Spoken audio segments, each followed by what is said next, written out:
Oh, what a day! What a lovely day!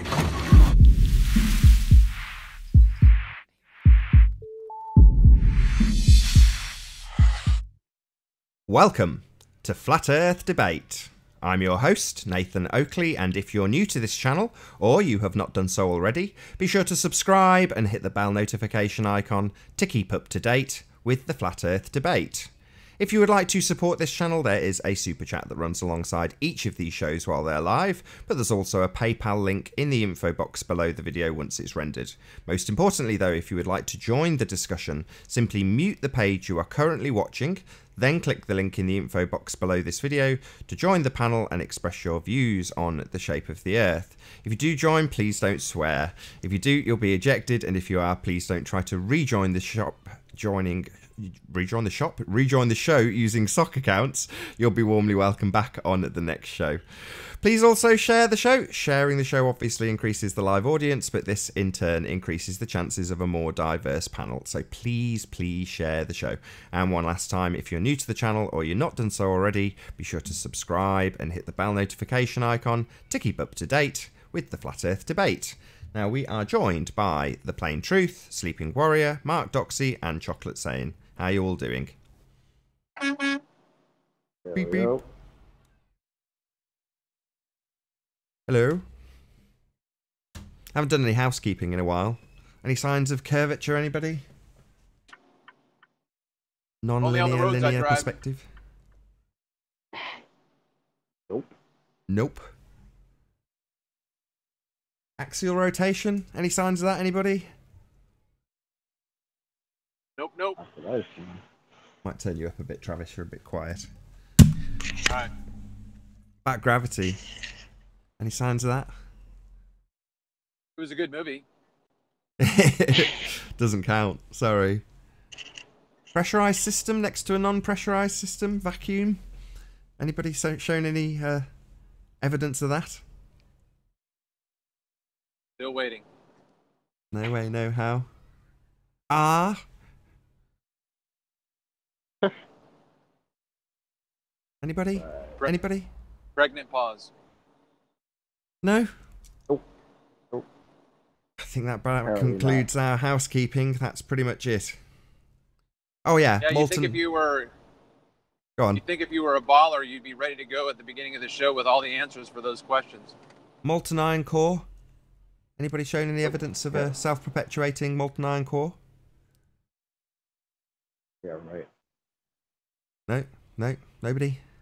Bumholes. That's a shame. I guess we'll have to decide that it's flat then. What it's looking like. Gotta be honest. Everyone's really quiet. I've turned you all up maximum. You're still really quiet. I might turn the hangout a bit higher. See if that helps. Can you say something, Chocolate? Hello. Yeah, it's still a little bit quiet, but it's all good. So Ranty showed us some cool images yesterday. I'm not going to present them because I want him to do it when he gets back in a few days. He's busy for the next couple of days. But what he got was a boat, like the ones he shows us with the compression zone. But the boat was directly in front of the turbines. So until now, we've been looking at these turbines, and where they have the mirage layer, circle of confusion, dirty air, doesn't matter what you want to call it, that layer where you get a mirage of itself below it, because they're poles, you can't tell. You know, they look at that and go, there's the obstruction, and it isn't. So when you've got a boat in front of it that's about half the distance between you and the turbines themselves, you can see that effect in the boat really clearly. So you can see where the obstruction starts and what the obstruction is and how it's affecting the image at approximately half the distance to those turbines. Now, obviously, beyond that layer, you're not going to get, you know, more visibility. It's going to get worse, and the things that are in the far distance have suffered an angular size reduction, therefore are going to be more subject, because they're smaller, to that band, and therefore look like they are disappearing bottom up, precisely as we see them, but purely down to that layer. So when Ranty gets back in a couple of days, I'll get him to put that up. If it's been lost in the million tons of footage that Ranty's currently gathering, then I've taken a couple of screen grabs of it so I can, you know, jog his memory. But Ranty's on fire at the moment. He's just it's just doing such a good job. It's just gathering so much top quality information.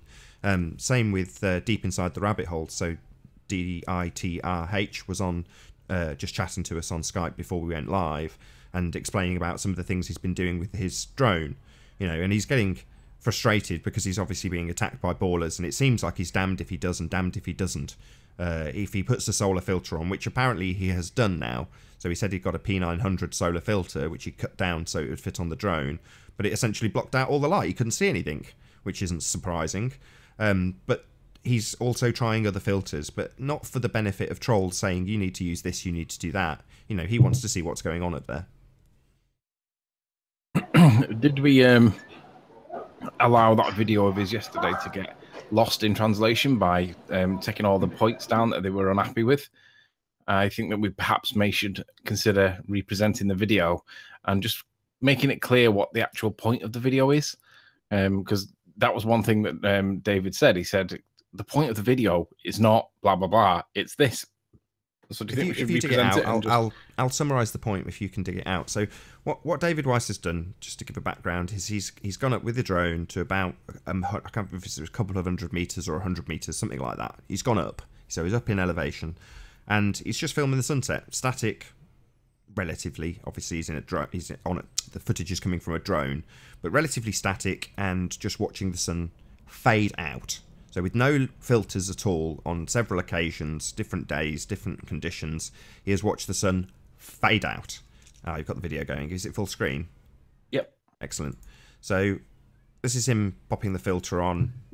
This is an edited version. If you can just click hide on that little tab. So anyway, so he sent this up, and the whole point of the video is not to show any angular size reduction with the filters, although he is trying to filter it to reduce some of the glare. He's trying to show or demonstrate that the sun does not disappear behind any Earth curve. It's not setting below the landscape as the Earth turns. What he's actually getting is the sun fading out. So that's what he's demonstrating. So in reality, in terms of what he's trying to demonstrate, the filters make no difference. You know, it's not his argument to say this is demonstrating an angular size reduction. He's saying, here's the sun. That's what it looks like. Let's see what it looks like when it's faded out, or when it allegedly goes behind the curve of the Earth, which it doesn't appear to from the footage that he's capturing.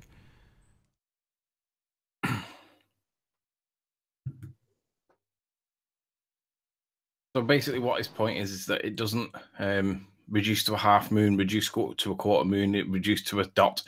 It just gets switched off. It doesn't go down. So perhaps we lost sight of the point of the video, and I think it's right to reassert the position. So let's just get it clear. It doesn't go down. So why does it not go down before it extinguishes? Sean was asked, Sly Sparkane was asked. They had a hangout last night, and the beginning of the hangout started with just an outright lie from Sean. I was on a chat with Nathan last night and a couple of others, so I didn't actually watch it live. I started to watch it live like after the event, but then realised that he started the hangout with another lie. So I didn't watch the rest of the hangout. So if anybody knows what the conclusion of the hangout was with Sean and friends, why is this doing this? What was the conclusion? Because I'm not going to watch it when he's just lying. Sean can't tell the truth. He doesn't know what the truth is. He doesn't understand what basic comprehension language skills are. When somebody says something, it means what they say. It doesn't mean the opposite, or it doesn't mean something different. It means what they say. Now, I didn't watch any of the hangout, but I do want to know what the conclusion of the point was. So does anybody know what the conclusion of the point was from Sean's hangout? Why does the sun not go down? Why does it disperse? It's supposed to set behind the dark part. Doesn't do it. Yeah, I want to hear the ballers' excuse about this one. Because that should never, ever happen. If the sun sets the way they tell us it does, that should ever, ever happen. Yeah, I'm not really sure. I'm not really sure we need to worry about what they say, because they're not interested. Oh, I'm not. I just want to hear it.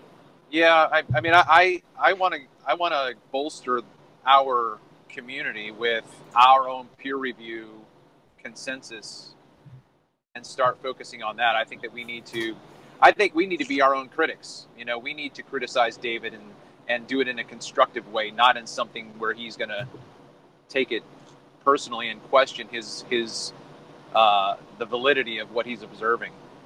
Although I think we do that to a certain extent. But the only thing that I think is a fair, valid complaint or criticism is that it is a little bit out of focus. So it is possible that the light might constrict. Everyone uses the word dilate, and it's the opposite of the word constrict. But you know what people mean when they say dilate. Reduces down to a point. If it's out of focus, it will look bigger and it'll look blurred, like the stars do. You can almost get the stars in focus with a P900. They're not quite there, but you can see that there is moving psychedelic effects with the stars. But because they're not quite in focus, they have that circular orb effect to them. So that is a valid complaint or a valid critique, but I don't think it's strong enough to address the point. But he's gonna redefine them or have another go with it, because he's pumped up. He thinks he's got something there, and I think he's got something too, and I'd like to see more of it, but it doesn't appear to support the notion that it's going down behind the curvature of the Earth. Proximity is a thing. That's the thing. Even if it was completely out of focus and you can see it going down behind the Earth, they would say, "Oh, it's fantastic. That just proves the globe." The only reason they're complaining about it now is because it fades out. It doesn't go behind the Earth. So they have to point at something and say, that's wrong. That's it. Shouldn't be too hard to explain why that happens. There's a miraging zone there, right? Sun disk is an optical phenomena. So yeah, if it's gonna move in that miraging zone, there's gonna be distortions, including compression. So I'm not surprised at all. I've been saying this from the very get-go, and that is that the sun disk might, in some instances, shrink down while maintaining a constant angular speed, because it's very close to the horizon. I just feel that flat Earth is for entertainment purposes only. No one actually thinks the Earth is flat. I do. I think that's not true. Why would you say that? Because it's the truth. I'm going to do a show about it on PMars. Yeah. Well, why don't you do it now? Why don't you present Yeah, go. Because I'm going to finish what I was saying. Oh, well, now you know how it feels when you get interrupted, Arwin. Welcome to the club. Oh, come on. This is in the house. Yo. Very nice. Hey, you do it all the time, and you know it. Arwin, what's up, buddy? So, as I was explaining, it's moving. The sun disk is moving into that narrow field of view effect. It's moving into the circle of confusion if it's not being obstructed. And then, yeah, it might shrink down, or it might blur all over the place. Just like with Ranty's footage. Hola, ¿qué tal? Nigger. Fuck Nigger. you. Are you serious? No need. Thank you. No need, P-Mars. I triggered P-Mars to leave. As I was saying, sorry. I think I know what the P stands for, Mars. As I was saying, and I'm going to be finished quite soon, just like with all this Nigger. Shithead. So, no need. Just like with the footage of the boats, sometimes it gets compressed, sometimes it gets reflected, miraged, and the same thing happens. Hey Dean, how you with doing? The sun. Hey Dean. Hello. Yes, I am here to debate this, and I am what you call a ball earther, although I don't find the term particularly cool. You can call me a planet earther. But you sound like Cat Earth. I sound like what? Cat Earth. Alex. You do. You sound like Cat Earth. Keep talking, my friend. Keep talking. I am originally from Yorkshire. I do hide my accent since I moved down south a little bit. Oh. He does sound like Cat. It's not Cat Earth, but he sounds a lot like you. I don't know who you're on about. I take it's this okay. is someone that sounds pretty much like me. Then just a regular. You sound a bit like him. Don't worry. It's like looking in a mirror, man. It's that good. Is it? Yeah. Awesome. So can I get some reply to the statement I just made? comparison to the several Forget miraging about type Arwen, effects people. of the boats? You didn't realise you've just interrupted our new guest. It's all good. That's the Wasn't way it making goes any sometimes. point. He was just saying hello. Yeah, and you interrupted him. Yeah, well, he interrupted me, and I wanted to kind of finish what I was saying and then get a reply from the panel. Fair enough. Instead of just being Fair glanced enough. over like Hold usual. on. Let Arwen get to the end of his point. He has been interrupted by me and other people several times. Your point got lost, Arwen. Come on, do it. Yeah, so the sun disk, at some instances, comes to the circle of confusion very close to the horizon, and then depending on the conditions, several optical effects can apply, including compression, including reflection, all these types of effect depending on the conditions, just like with boats being filmed in a far distance. What do you guys think? Totally agree. Are you saying that just to shut him up? I concur. No, I do actually agree. On account of the fact that we have images of exactly that happening. I do. Circle of confusion is confusing. I agree. There is a layer of a sandwich sits on top of the horizon that seems to be weird. Yeah, sandwich. Tony always brings it round to food. You got a new line for your poem, Alan. Yeah, Hey, Arwen, fold, on a different note. that mirage band with a fold line running down the length of it. Something that would be impossible to replicate on a curved surface. That band. That's the one we're talking about, Alan. That Yeah. band. Yeah, the band Shouldn't that we we see in call the it the images. horizontal confusion instead of circle? Yeah. The point of convergence. I like the Anthony's food analogies. Continue, guys. Well, Indeed. I just wanted to ask Arwen a question about yesterday's hangout. Have you seen the comments in the after? You know, not the text during the hangout, the comments after the hangout for the show yesterday, Arwen. Well, I've read mine, yeah. People think that you're actually a shill at the minute, right?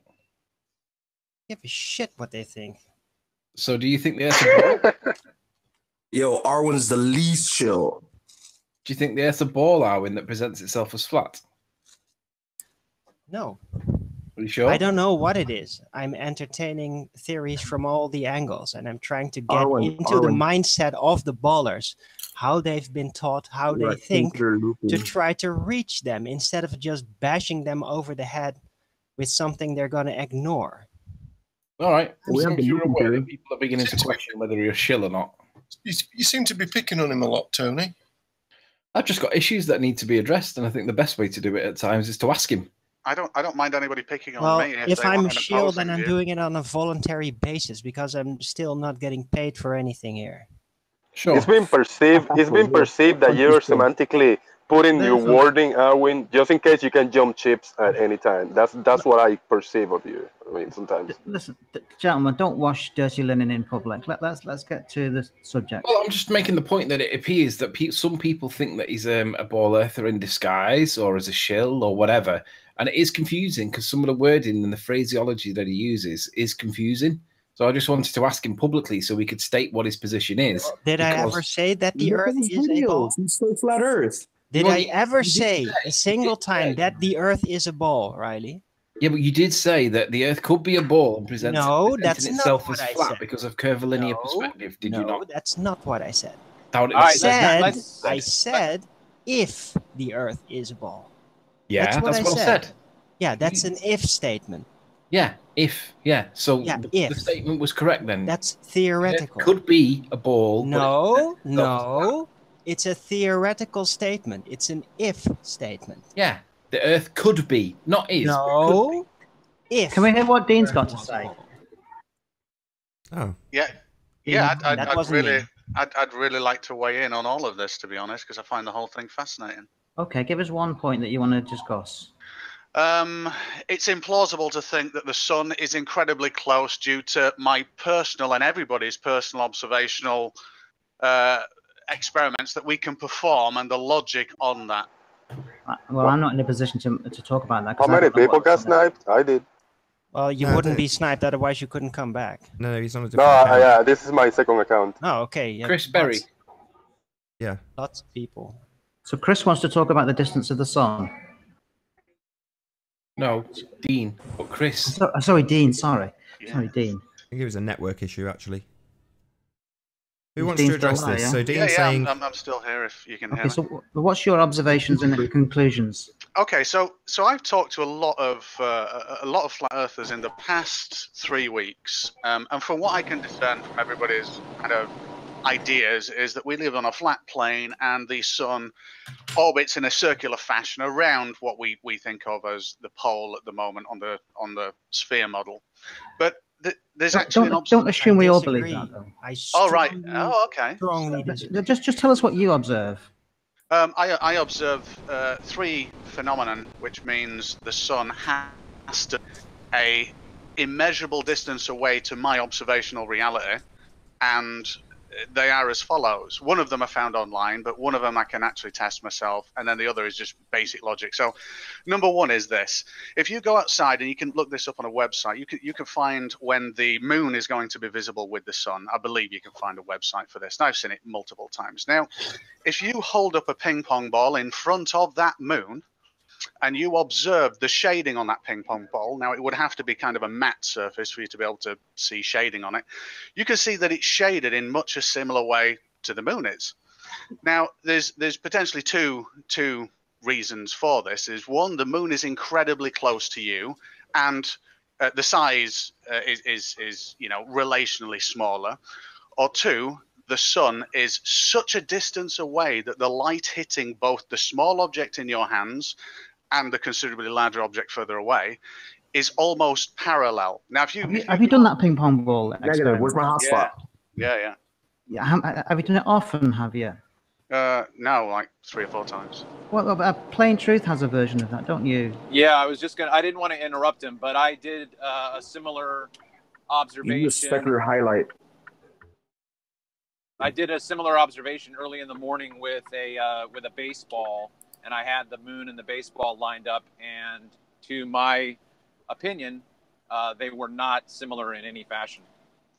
Right. Okay. So the way that I would do this experiment, because just to give you a bit of background on myself, I'm actually a 3D graphic artist of a long time, like 18 years. So I know about light simulation and things like that. So in my observations, it would have to be where the sun is elevated enough so that it doesn't get what you call scatter coefficients or absorption coefficients through the atmosphere, assuming that is the case. But even if that's taken, let's say, at half value, you've got the other 2.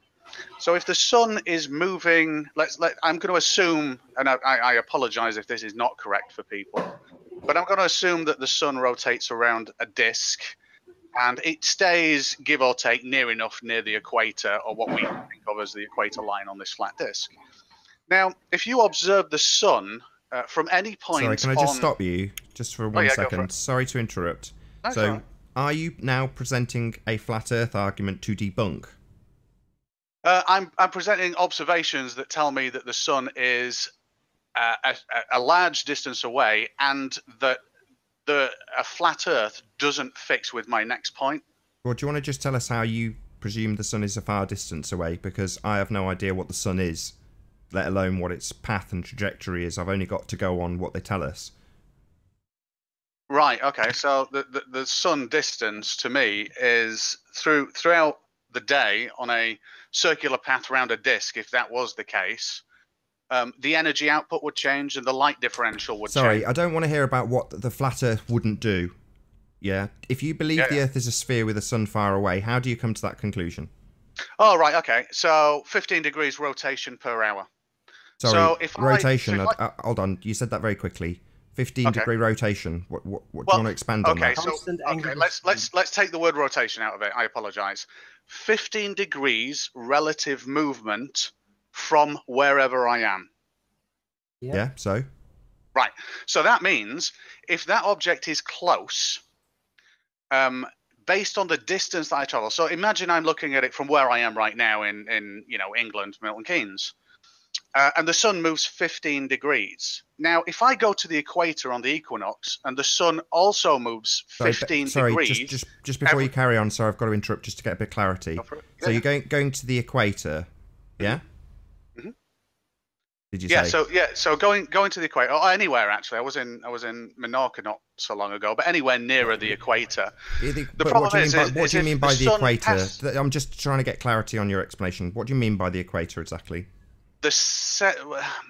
Well, I would say the Canary Islands. No, I don't mean geographically. I mean, what type of equator are you talking about? I mean, what is the equator in your mind? All right, the center point between the Arctic regions. And what? Just give me a bit more detail.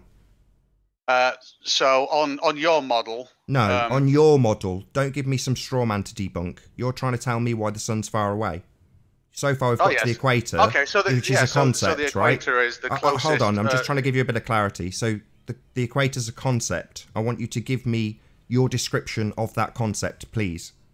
All right, the central point of true west-east, not magnetic, true west-east on the map of what I presume to be a globe. So you're presuming it's a globe already, then?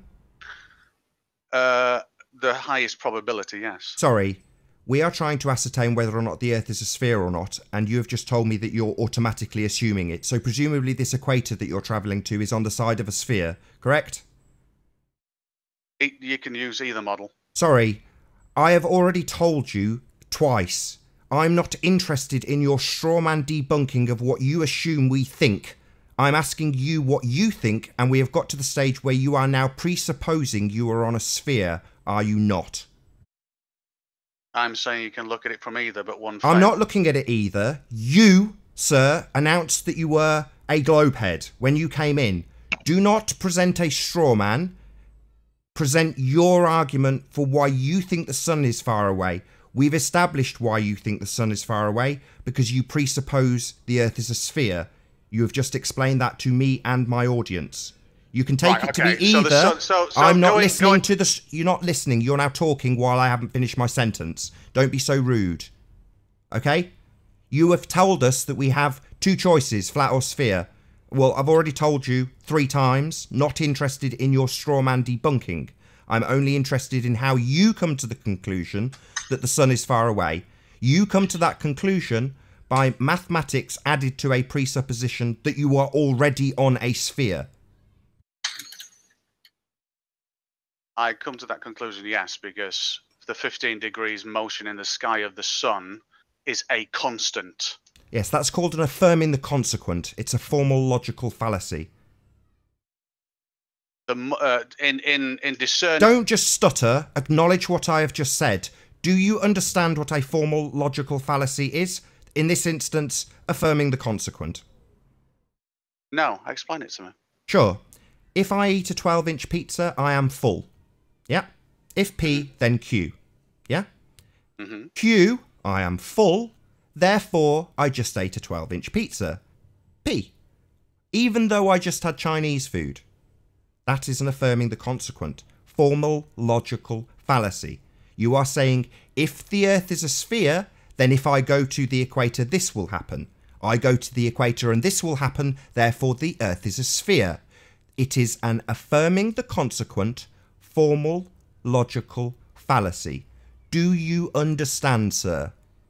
I understand the... Right! So don't beg the bloody question here. Don't assume your outcome. Offer us some evidence for why you think the sun is far away. Don't just assume it's because you're on a sphere. That is ludicrous. That is an assumptive statement. It is a logical fallacy, sir. Please don't do it again. Nath, can I step in here? I want to ask a question. No problem. What makes you think that do you think that the sun's 93 million miles away? I would. It's a high probability given the information that I receive, and based on the fact that I can observe it being a long, long way away and parallel lines of illumination. I would expect so. I couldn't swear. Sphere, right? Sorry, so hang on. What's the information that you've received that makes you accept that it's that far away? The logic of the 15 degrees movement in the sky, no matter where I am on the planet. I'm asking about the distance. Sorry, I just point this out for the audience. On the planet is I've just told you not to do this. Why have you just said on the planet? So you already know you're on a planet, do you, dick brain? I'll start insulting if you do it one more time. I will kick you out. Do not beg the question. on the planet is an assumption. Don't beg the question.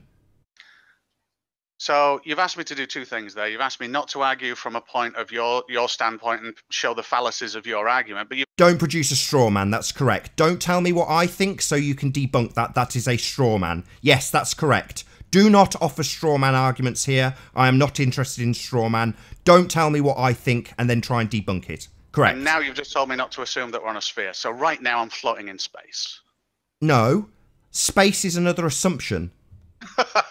I'm floating in nothingness then, whatever that is. Sorry, I've got my feet 2 feet firmly on the ground. Okay, so we can assume that we're both on the ground then. We are. Yes, I don't need to assume that. That is patently obvious to anybody with feet. Do you understand what I've just said? There is no assumption that I'm on the ground. It is patently obvious. Okay, so right, so I don't need to assume that, do I? Just like you don't need to assume you're on a sphere, sir.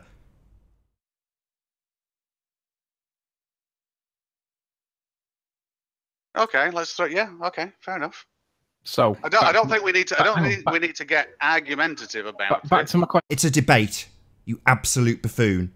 Argumentative. If you tell me that your presupposition stands and that you're on a sphere again, I'll just kick you out.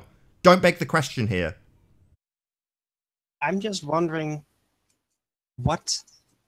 from what point do you get to that 15-degree angular change? Let's only carry on. Yeah, can I finish my point? Or a sphere, or anything of that. Arwin, one at a time, please. My point. Because I have started, I got 2 questions out and we haven't got to the end of it yet, and I'd like to get to the end of it. It's a straightforward one. We should get there pretty quick. Is it okay if we finish on with my point, Arwin? Sure. So I asked how far away the sun was. I said, do you accept this 93 million miles? And you said yes, based on the information that you got. I then asked what information had you got, and then you said something about logic, and then got interrupted. Because so okay. let's go back to that. What's the information that you accept that the sun's 93 million miles away?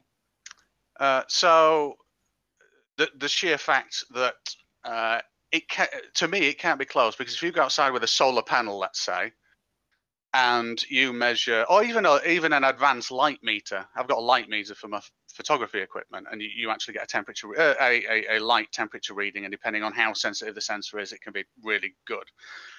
Obviously, it's affected by atmospherics and things like that, but not to a massive variance. Now, to me, if the sun was a localized entity, no matter what it is, and it's flying close to us, unfortunately, you have to assume and have input arguments to be able to say, well, let's assume it's 1,000 miles up or something. Why? Why would you need to assume that? Why? Well, because you would test it with input conditions. But the point is, all of these input conditions actually, I mean, even if it's 100,000 miles up, it doesn't matter. The input conditions are what I'm about to say. I disagree. You don't need to assume anything about any distance or location. You just need to figure out that. All right, so sunlight coming from a certain direction. Yeah, so my angular speed. So my question is this then: if I can determine that the light being emitted by the sun is a constant throughout, let's say peak day, given no cloud cover or serious atmospheric or pressure changes, and I can tell that the energy output is fairly constant as well, with very minimal variance, and the variance that does occur goes up and down, so it's not like it's continually decreasing or it's continually increasing or anything like that. Given that fact, is it not fair to assume that I could come to a probability that I'm sorry? No, carry on. Get to your conclusion, please. Is it not fair to assume that I can come to a probability that, based on the time that has passed, the sun's distance has not changed to me or my observational equipment, or is that infinitesimally small, the distance changed in relation to the overall distance? And I think that's how I come. That doesn't tell us 93 million miles, though. Oh, no, it doesn't. Right, that's what I was going to get to. You've not answered my question then. My question was, what information have you got that's not logic, that's based on facts, that tells you that it's 93 million miles away? Let's focus on that question. Oh, right. Absolutely none. Right. So what you're doing is using logic and reason to deduce that it's really far away. Yes, there you go. Now, So you mentioned Sorry, go on. parallel rays before. Yeah, correct? yeah.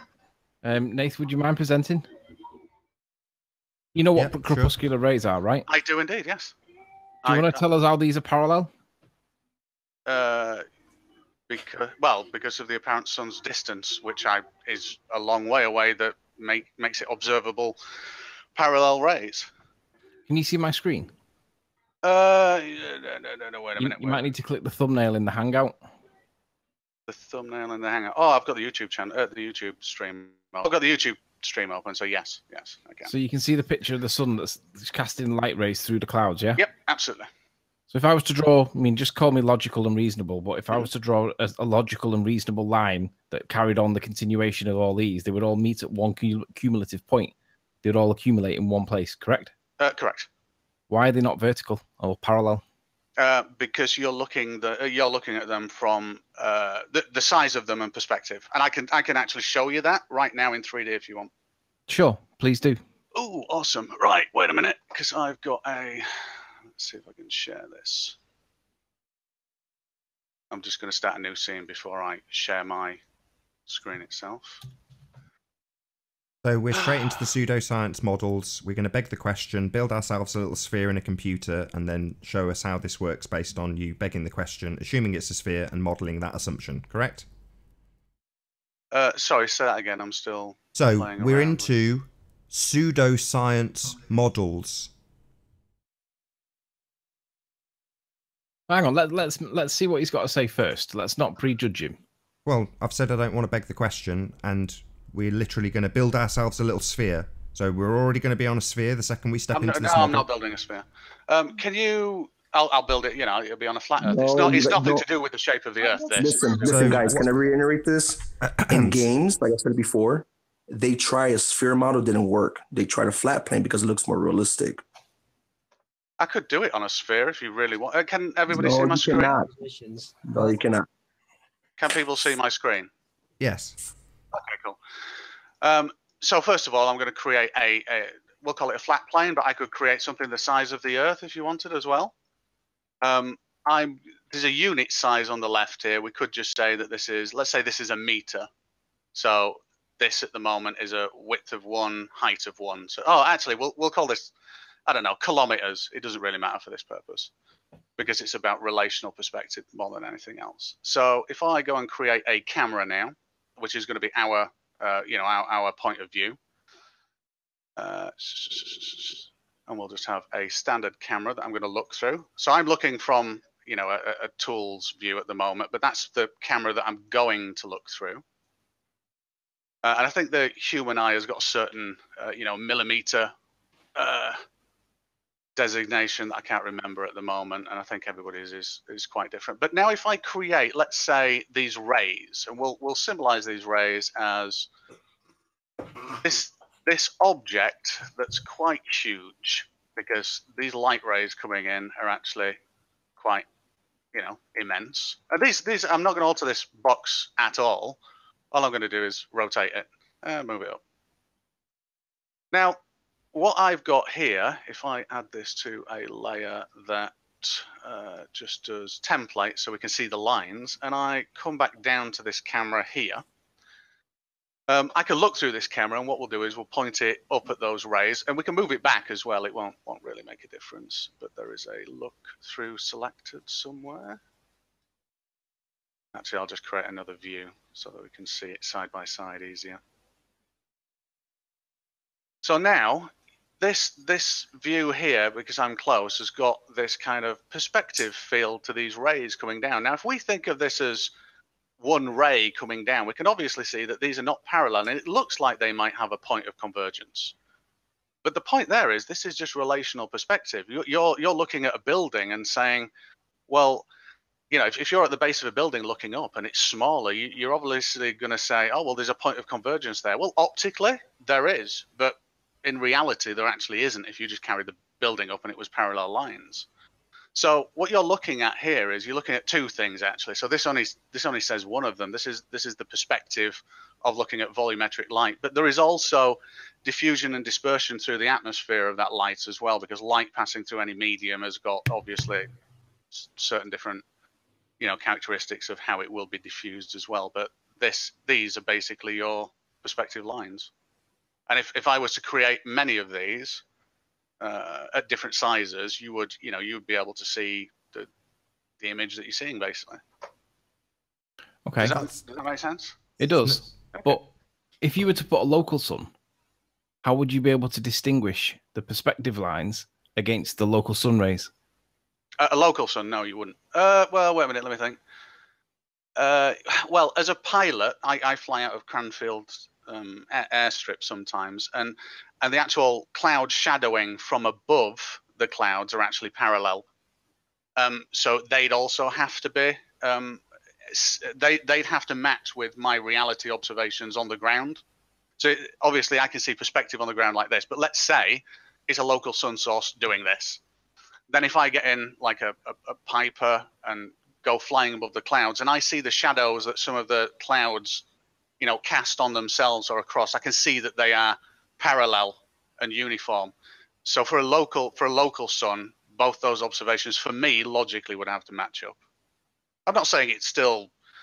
So just back to the question, the question I asked was, how would you distinguish perspective against the local sun ray lights that are called crepuscular? How would you distinguish against the two? From a ground level, I'd have to know the cloud ceiling height to be able to discern that kind of information. So, for instance, if I knew the cloud ceiling height, so I don't know. I mean, this is incredibly small on the scale of things, but if the cloud ceiling height was, let's say, huge, and these rays are being cast down from a distance, let's say like this, and they're coming in at an angle like so, I'd have to know the ceiling height of the clouds and my actual position from where the light is coming through to be able to accurately answer that. So is the answer to the question you couldn't? No, except when I go flying and I look above the clouds and the rays that you see below are actually parallel above the clouds. Do you have any evidence that you could show that? Oh my God, yeah. I don't know whether I'll tell you what, I might even have some of my photos. I might not, but wait a minute, let me have a look. It'd probably be easier searching Google than searching my network drive, to be honest. So whilst you're looking, it's probably a straightforward, obvious question for you, but have you ever seen the curvature of the Earth whilst you've been flying? Oh, absolutely not. No. Well, no, absolutely Good. not. I'm glad you said that. I was gonna say, yeah, you can. You'd have to be. Oh my God, I'd love to see the curvature of the Earth. There is no curve. All right, okay. I would love to see the proposed curvature or flatness of the Earth from very high altitude, but unfortunately, do you know what altitude is supposed to be necessary so that you can see it? I could model it right now and have an approximate look if you wanted, but I don't know. We can use Google Earth and we can get to 30,000 feet, which is the average height of a commercial airliner, a commercial jet, and we can clearly see the curvature of the Earth there. Oh yeah, I don't think Google Earth is meant to be to show that. I think it's. Oh really? Everybody thinks it is. No, it's not. It's not meant to show you curvature. I don't think. No, but it actually does because of the geometric size. That's a good point, Riley. We can try it. I mean, would you like me to demonstrate it? No, man. Do you want me to demonstrate an Earth-sized object here that I can demonstrate quite easy? Well, I mean, let's just go with the Google Earth one first. I can't. Well, so first of all, the one thing that I can't do, I can't attest to NASA being honest. I can't attest to anybody being honest, and I can't attest to secondary knowledge or anything like that. That I haven't. I'm a software developer as well, but I haven't written Google Earth. I don't know the thinking behind it, but I can't imagine one of the primary design principles was let's accurately represent the curvature of the Earth. I think it would be. So why would they show it when you zoom out then?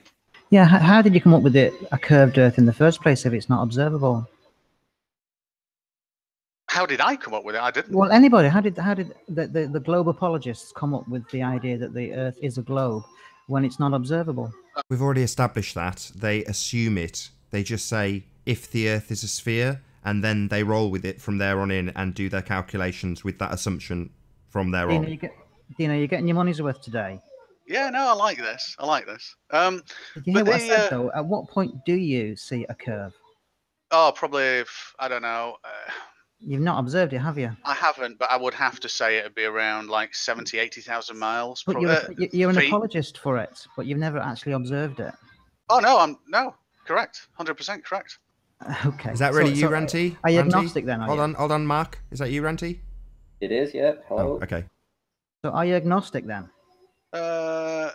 I'm agnostic as much as I can be in anything. I believe that the highest probability by no small stretches that I am living on a planet. So as a pilot, you truly believe that you're flying around on a ball. No, I believe I'm flying around on a planet. I like that. At least you're being honest and you say you believe. Yeah. Oh yeah. No, but I mean, belief is about probability to the best of my ability. But here's the thing: I would love to be on a flat surface because it throws out most of the preconceptions of nothingness that I have in my head. I would absolutely love it. But when you're flying and you're looking out that window, that's what you're seeing is a flat surface. Right? Oh, correct. You said you see no curve. You said that yourself. Right? So what you're seeing is a flat surface. However, there's one thing that I have an ability to do, and I don't know whether it's because I'm a 3D artist or something like that. I can relationally put myself in a different perspective or a different scale. So you mean you use your imagination. Yeah. So there you go. So believe that you're on a ball because that's what you were taught, like everybody else. But when you when you look out, you see a flat plane. You know that. You said it yourself. Yeah, 100%. But I am also acutely aware that at the scale of things, it's like asking, do you know what a tardigrade is? It's one of the smallest sort of like, you know, the smallest semi-complex organisms or whatever that there is. But it's like it thinks it's on a flat plane as well, but it happens to be on a saliva gland inside someone's mouth. But it lacks the ability to transpose itself to realizing that it's such an insignificant small speck, it wouldn't know whether it's on a diamond or a star or a sphere or a pyramid. It just wouldn't know. So you think then it just goes back to scale. So basically, we're just too small, and the planet is too big to notice. Oh, absolutely. So if you can still see my screen, I'll show you something that I did when I started looking into this. Can I ask? Do you feel the same way about the spin? Do you think that's why we don't feel spinning? Because we don't feel spinning because of relativity, really, an enclosed system. So it's the same reason why, you know, if I was on system. So if How about centrifugal forces then? That's not relative. No, we feel acceleration and deceleration. We would not feel a constant if there was no change. No, centrifugal force is not about acceleration or deceleration. What do you mean? Can I feel centrifugal force? Oh yeah. No. Get on the merry-go-round, you'll feel it. Yeah, because that's a constant angular speed of a merry-go-round will make you feel. I'll wait till you finish and then I'll tell you. Yeah. However, the arc of which I am going means I'm changing direction in a noticeable fashion. If that example that you just gave me was 150 billion times bigger, and I was going 1,000 miles an hour, I wouldn't feel what you're saying is centrifugal force, because but it's not 1,000 miles an hour, though, is it? Because at 12 midnight, you're on the outside of the arc around the sun, and within 12 hours, you're on the inside, and you've changed direction. And there's two things going on. There's 1,000 miles per hour as well as a 66,000 miles per hour combined together. And are you telling me that you wouldn't feel that? In an enclosed system, absolutely not. No, I wouldn't. The only way that I would ever feel. Sorry, just got to interrupt. Sorry, bear with me a second. Sorry, did you just say in an enclosed system? Yeah, like a fish tank. Are we in a fish tank? According to the heliocentric system? According to the heliocentric system, before you give me any dodgy answer, is a pressurized system next to a vacuum. That would be an open system. I don't understand what you mean by pressurized system. Like something's pressurizing us. We have got pressure, but nothing's pressurizing us, if you get me. Sorry, we on Earth have gas pressure, correct? Sorry, say again. On Earth, we have gas pressure. I'm breathing it right now. It's gas. It has a pressure, correct? Yes. Right. Well, yes. Right. It doesn't have a pressure. The We're cause is halfway pressure there, by sir. gravity. Halfway there. So, we have a pressurized system. That would be Earth gas pressure. That is next to a vacuum, according to your theory. So, that would Are you be asking me whether that's correct? Or nearly you're stating finished. that's what I think? 80% there. Just be patient. So, you stated we would not feel that force in a closed system like a fish tank. We are in an open system with air, gas pressure, not fluid like a fish tank. So, we are in an open system in your fantasy world of Ball Earth. So you're telling me what I think? No, I am telling you a fact of your model. If you do not understand it, I will repeat it. Did you not understand the fact of your model that I stated? Do I need to repeat that fact? I understand the fact. I am not telling you what you think. I am stating a fact about the heliocentric model, sir. If you disagree with that fact, please state it now. Well, when I think of a system, I think of something controlled. I couldn't give a crap what you think of a system. We are talking about Earth. Earth is an open system. You have just stated we wouldn't feel those forces in a closed system. Can you explain this contradiction, please? Yeah. So from a perception sense, it's very hard to think of the Earth as an open system because you would have to comprehend that the forces acting on the atmosphere, if you throw out gravity, obviously all of this goes to pot, but in my vision, gravity is real and provable and demonstrable. So the issue there is it's a relatively enclosed system. By that I mean, if you go up, yes, air gets thinner, gravity gets less, and there's no definitive glass barrier that says, hey, this is inside and this is out. It actually it's a fading system of pressure. You can get to Sorry, less pressure. it's an open system. It's not a fading system of pressure. It is an open system, sir. Correct, open system. Right. So, back to my original question. Why the contradiction? Because in order for us to kind of realize that down here, we're at such a scale that it doesn't matter whether it's closed or open. Sorry, you have just said in a closed system. Why would you define that if it doesn't matter?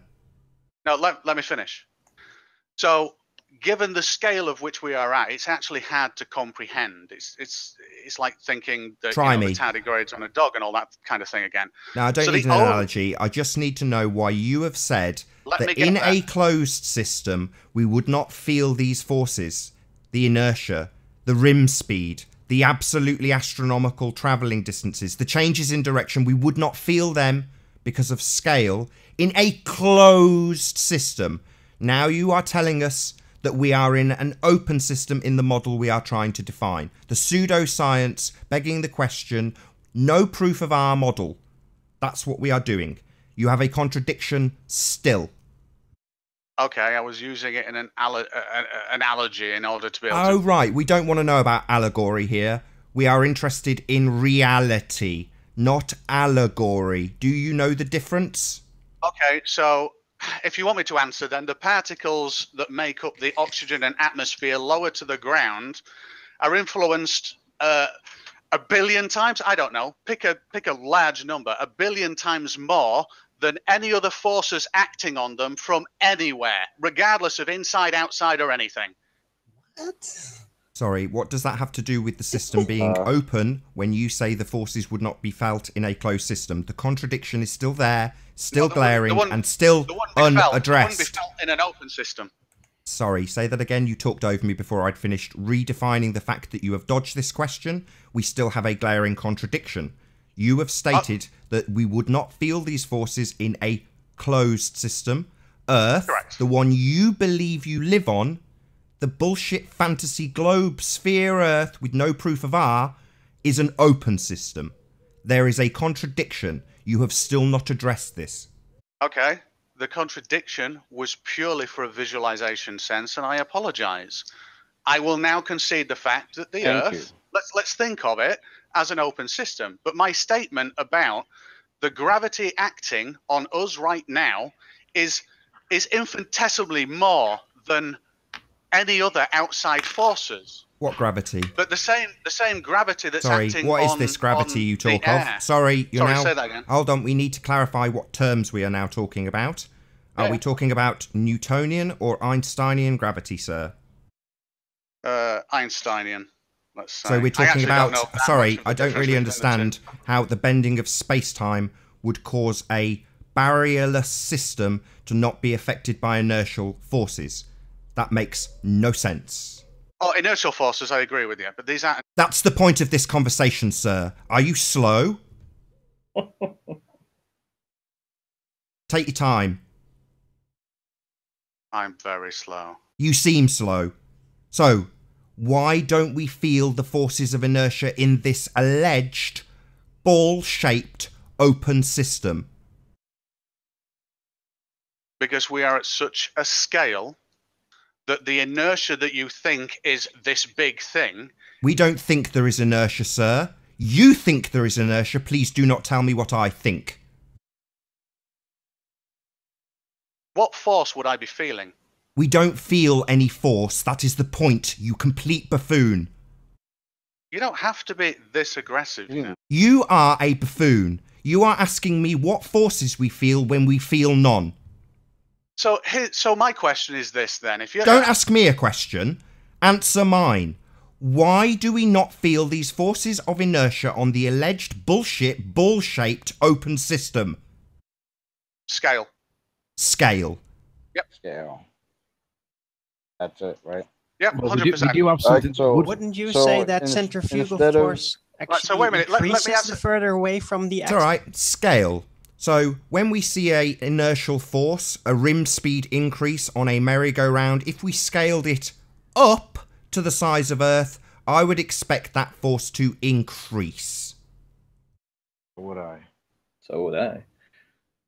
I got a slight different question. Hold on, Chocolate. Hold on, Chocolate. Hold on. Hold on, Chocolate. Yeah, let him answer. You've just said it's scale, and I've said that the scale increasing, if we model out a little sphere and spin it, and then increase that to a rim velocity of 1,000 miles an hour, and then throw that model, physical model, not computerized, around something at 66,000 miles an hour, I would expect differences in acceleration, precisely as was put to you. Yeah? Right, so, yep, brilliant. Right, so can I explain this now then, or can I put Well, forward... you've said scale, and we've pointed out that we are scaling up these inertial forces in this open system. So we would feel them more. We have another glaring contradiction. Right, can I explain this? The glaring contradiction that as you scale things up, the forces would increase. No, I'm gonna put it in a practical way, and you can tell me whether you disagree with it or not. So let's stop velocity for 2 seconds, and let's just go with angle. So you're Sorry, no. Let's not go with angle. According to you, Earth has a velocity. I do not now want to talk about angular relationships when we are talking about the speed and force it causes. No. Do you want me to explain this or not? Not with an angle. No. I want you to explain it using 1,000 mile an hour Earth and a 66,000 mile an hour speed around the sun. Not an angular change. That doesn't produce any forces. That is a mathematical concept that does not produce any force or feeling on my body. The question is why we do not feel these forces. Now you want to talk in mathematical angles as opposed to forces of velocity. So, no.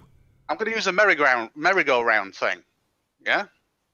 We actually hear many explanations always, but we haven't seen any proof of none of this yet. Well, just listen to this and tell me if I'm wrong, because if I'm wrong, I want to know it. Yeah, that's the difference. If I'm wrong, I want to know it. I don't want to be belittled, and I don't want to start an argument. If I'm wrong, it's important for me to find out. Okay, fine. You explain to us how when you scale up something with an edge velocity, it decreases in force. Right. So in a merry-go-round that's, let's say, 6 meters diameter, and let's say it's spinning. Oh, let's increase the rotation to make it relational to the Earth. Let's say it's spinning at 1 revolution per day. So it's got an edge velocity of about 6 inches an hour or something stupidly slow. It's virtually not moving. Yeah. Nathan, will you share my screen, please? Now if we increase. Sorry, how is that comparable though? I don't understand. So wait a minute. Now if we increase that radius now to be the radius of the Earth, obviously now we're traveling around. But at what it was there, I couldn't really feel it that much, could I? No, but then when you increase it to 1,000 miles an hour, you do definitely feel it. That force would increase. So here's the thing. What am I feeling in that merry-go-round? I'm feeling a change in direction. That's what I'm feeling. Let's take air out of it. Let's say there's no air resistance, but I'm feeling... Why? We exist with air. We have established this. We have this open system. Why would we now remove the air, hypothetically, from this open system in which we feel no forces? Nathan, will you show my screen? You I'll are. carry on talking what you're talking. Yeah, you're on. You're on, Mark. Yeah, can you see that picture? It's a sine wave. Yeah, it's very blurry. I don't know whether... Wait a minute, let me see if I can... Our movement of 1,000 miles an hour plus 66,000 miles an hour creates a sine wave where we would accelerate and decelerate over 24 hours. And at 6 p.m. one day to 6 p.m. the next day, we have traveled 1.5 million miles. Yes, I get that. And we're going in a sine wave. Do you understand that as well? I do, yes. Yeah, so it's Tremendous. not one direction. Tremendous forces. We're exerting. There's two forces being directed on us over 24 hours. Yes. Okay. So when somebody says that if you're going in one straight line, you'll never, at a uniform velocity, you'll never feel it. Mm-hmm. But if you exert a second force on it, you will feel it. Depending on the change in direction. If the change in direction was incredibly slow, you wouldn't feel it. Well, what about 1,000 miles an hour? Is that slow? And 66,000 miles an hour, is that slow? No, you measure it in degrees per second. Oh, do we? We measure things in miles per hour. Why would we change it to degrees? Is it because it makes it seem slower? No, it's because the velocity that you're going forward, you don't account for. You actually measure change over time, not, oh my God, we're already doing 1,000 miles an hour, so when we turn 2 degrees left, that's 1,000 miles an hour left. Yeah, it is. That's precisely what it is. Like on a waltzer, yeah? What? Like on a waltzer. Like on a waltzer? Yeah, you know what a waltzer exactly is? like a waltzer. You know what a waltzer is at the theme park? It's going around in a circle, like the Earth goes in a circle, and then it goes in a secondary trajectory in a circle, exactly like the orbit of Earth. Are you saying that you don't feel those forces when you change direction? Like is on screen? I 100% feel the direction change on a waltzer. 100%. Right. Would that be because it's an open system? It's nothing to do with the system. It's to do with relative scale. Really? So if you were in a tight little bubble, yeah, you wouldn't feel it. If you were in a water bubble, you wouldn't feel it. You would feel it completely. If you were in a bubble of water inside that waltzer, contained. I'm actually feeling the change in mass and inertia based off gravity. So yes, if gravity is still acting on me, of course I would. If gravity is acting on you, do you have any scientific evidence of gravity, or is this just something else that you assert? I don't assert it. The scientific community do, and it's. Sorry, the scientific community means nothing. Yeah, I asked if you had any scientific evidence of it. It's demonstrable. Sorry, do you know what scientific evidence means? Explain it to me then. Certainly. You observe a phenomena. Then you formulate a hypothesis. Then you test the hypothesis to invalidate or validate the theory, which you have formulated in the hypothesis. The scientific method is hypothesis-driven. Okay. So, what's your scientific evidence for gravity? The fact that we can predict based off the nature of gravity and test it in different conditions, and those predictions are true. Sorry, there is a special kind of prediction in science. It's called a hypothesis. Well, you could test the hypothesis that all objects, regardless of weight, will fall... Sorry, we're going a little bit too fast here. You didn't listen. Step 1. Observe a phenomena. What phenomena are we observing here? Objects falling to the ground at a constant rate. So your dependent variable, yeah? The things that you are trying to vary with your independent variable, your dependent variable has a constant value. Is that correct? The value of... Yeah, the value... It's an accelerating value, but yeah, it gets to whatever the terminal velocity is, but that terminal velocity is also an input variable. Sorry, an input variable? I don't follow. You're trying to vary the dependent variable by manipulating the independent variable. Explain it how you want. My point is this. If Sorry, I drop two don't objects explain out, it how you want. You've just said that the scientific community backs the assertion of gravity, and I have asked you for your scientific evidence. You don't seem to understand. I don't Shut know. up. Stop talking over me. Shut up. Shut up, you rude man. Yeah? You don't seem to understand what scientific evidence is. You don't seem to understand what a scientific prediction is, and you don't seem to have an observed phenomena or a dependent variable. So, you have no scientific evidence of gravity, sir. It is simply something you assert with pseudoscience and opinion of men. Okay? from my own personal perspective, I couldn't give a crap about your personal perspective on gravity. I asked for scientific evidence. If you need a further explanation of what scientific evidence is, so you can go away, forage around to find there is none, that's fine. I will personally humiliate you as long as you desire, until you understand what I say here. There is no scientific evidence of gravity. Okay? So educate me then. Is gravity not the observable core, the observable effect of things dropping? Is that not the name that we give it to it? The thing that pulls things to the ground or pushes them or makes them otherwise go towards the ground? No, you tell me, sir, this is your assertion, not mine. Don't ask me what gravity does. Just provide some scientific evidence for it. I was actually asking, what is your take on the thing that pulls things to the ground? What, potential energy? Potential whatever. energy, you mean? You mean potential energy that you can put into things? Is that what you mean? Yeah, nothing's pushing, nothing's pulling. So if you pick up, let me just give you a quick explanation. If you pick up a microphone, you insert potential energy into it. Then when you let go, it goes back to an equilibrium. Mm-hmm. Were you to not pick up the microphone, it would not drop. Okay, yeah. Okie dokie. So, do you have any scientific evidence? You don't seem to have conceded this point yet. You're now asking me questions, as opposed to conceding that you have no scientific evidence for your assertion.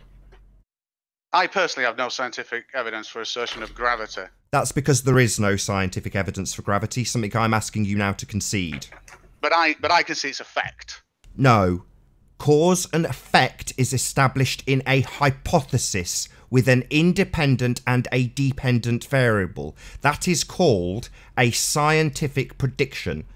The entire scientific method is based on these predictions. It is hypothesis driven. That is science. What you are presenting is bollocks. Do you understand?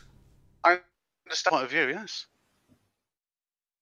So my question to you would be, crystals forming from humidity in clouds that eventually turn into snow, who lifted them up there and how do they fall? Wouldn't they just stay there? No. Why? Because of buoyancy. Okay, so buoyancy is the thing because they're more dense than the air surrounding it. Correct? They become more dense, yeah. Oh yeah, because they could become more dense. So it's the density differential between the air and that object that causes it to like be pushed in a direction. Not the gravity. No, I'm asking, is that the thing? You call it, well, we can all call it gravity because it's just a force that, well, we can call it whatever we want. Well, we can call it gravity, but there's no scientific evidence for it whatsoever. So with that, I'm going to say first and foremost, a huge, massive, enormous thank you to all of the live audience for tuning in and hopefully sharing this debate. And of course, a massive thank you to all of the debating panel for making this debate possible. If you hated the show, you know exactly what to do. But if you liked the show, maybe consider sharing it with a friend or subscribing if you've not done so already. I've been Nathan Oakley, and I'll see you all in the next video. Oh, what a day! What a lovely day!